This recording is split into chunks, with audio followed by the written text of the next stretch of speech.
गुरु रूप साध संगत जी, वाहिगुरु जी का खालसा, वाहिगुरु जी की फतेह। दास डॉक्टर हरिंदर सिंह आपका गुरबाणी दर्शन चैनल में स्वागत करता है। आज की हमारी वीडियो का विषय है बाबा दीप सिंह जी का जीवन इतिहास। चलिए वीडियो को प्रारंभ करते हैं। बाबा दीप सिंह जी का जन्म श्री अमृतसर साहिब जी के पहुविंड नामक गांव में पिता भक्ता जी और माता जियोनी जी के घर सन 1682 ईस्वी में हुआ था। बाबा जी बचपन में ही दशमेश पिता श्री गुरु गोबिंद सिंह जी महाराज जी की सेवा में श्री आनंदपुर साहिब आ गए थे। बाबा जी ने दशमेश पिता के हाथों से ही अमृतपान किया था और उन्हीं से शस्त्र संचालन एवं गुरबाणी अध्ययन की शिक्षा प्राप्त की थी। बाबा जी की रुचियां आध्यात्मिक थीं तथा आप सदैव नाम सिमरन में व्यस्त रहते थे। आप अत्यंत सुडौल एवं दृढ़ शरीर वाले योद्धाओं में से भी एक थे। आपने दशमेश पिता द्वारा लड़े गए सभी युद्धों में भाग लिया और खूब पराक्रम दिखाया। दशमेश पिता श्री गुरु गोबिंद सिंह जी इनकी विद्वता से भी बहुत प्रभावित थे। जब गुरु गोबिंद सिंह जी महाराज जी ने श्री गुरु ग्रंथ साहिब जी का भावार्थ किया था तो उससे सबसे पहले सुनने वाले 47 सिखों में से एक बाबा दीप सिंह जी ही थे। जब दशमेश पिता श्री गुरु गोबिंद सिंह जी महाराज जी ने भाई मनी सिंह जी के साथ मिलकर तलवंडी साबो में रहकर श्री गुरु ग्रंथ साहिब जी की बीड़ तैयार करने के आदेश दिए थे, तब बाबा दीप सिंह जी ने भी इस सेवा में अपनी हिस्सेदारी दी थी तथा बाबा दीप सिंह जी ने कई हस्तलिखित श्री गुरु ग्रंथ साहिब जी की बीड़ तैयार की थी, जिन्हें बाद में 4 तख्त साहिबान पर भेजा गया था। बाबा जी तलवंडी साबू में रहते तथा गुरबानी का पाठ तथा अध्ययन करवाने की सेवा भी करते।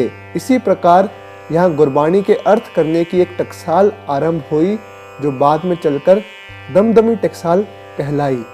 योद्धा के रूप में भी जब बाबा बंदा सिंह जी बहादुर पंजाब आए, तब बाबा दीप सिंह जी ने उनके साथ अनेक युद्धों में शामिल होकर अपनी वीरता के जौहर दिखाए।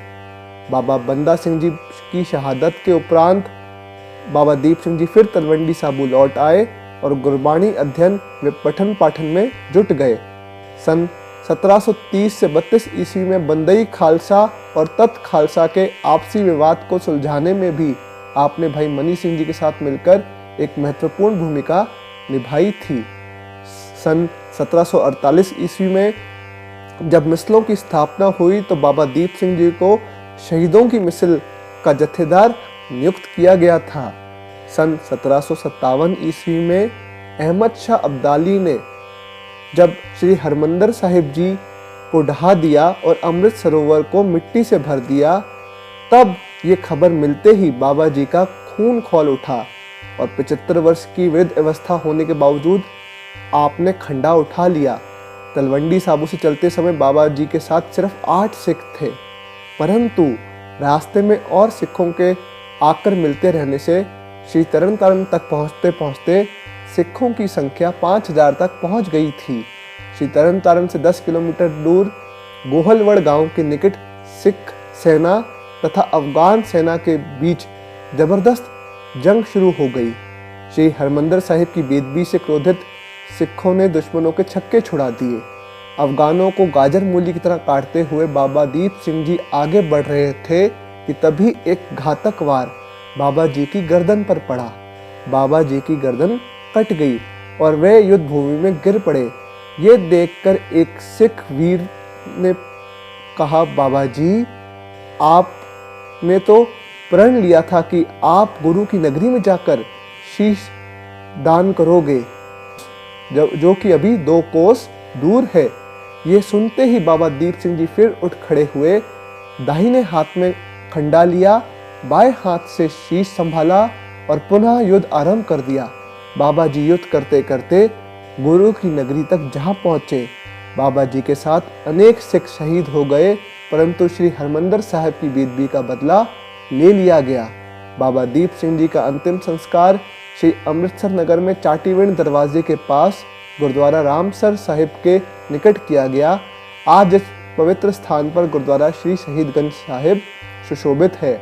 बाबा जी ने श्री हरमंदिर साहिब की परिक्रमा में जहाँ शीश भेंट किया था, वहाँ भी गुरुद्वारा साहिब निर्मित है। बाबा जी का खंडा श्री अकाल तख्त साहिब में सुशोभित है। ये थी आज की वीडियो। भूल चूक की खिमा, फतेह की सांझ करनी जी। वाहिगुरु जी का खालसा, वाहिगुरु जी की फतेह। चैनल को सब्सक्राइब करें और वीडियो को शेयर लाइक अवश्य करें। वाहिगुरु जी।